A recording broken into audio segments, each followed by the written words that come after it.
Hello guys, welcome to this new video tutorial. In this video I'll show you the easiest way how you could add extra decimals to an Excel file or to an Excel sheet. To do so, select the concerned cells to which you want to add decimals. Here, under Home ribbon, next to Number, you want to click on the arrow to the right, which will allow you to add zeros.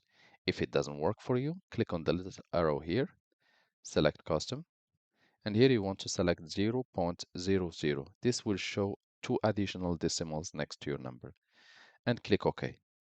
If you want to increase the decimals, the two zeros after decimal is not enough for you, click on the right arrow, increase decimals, and click on it to add more decimals for you. To reduce the number, just click on the arrow next to it, decrease decimals, and this should remove some of the zeros for you. Thank you guys for watching, and talk to you soon in a new video tutorial.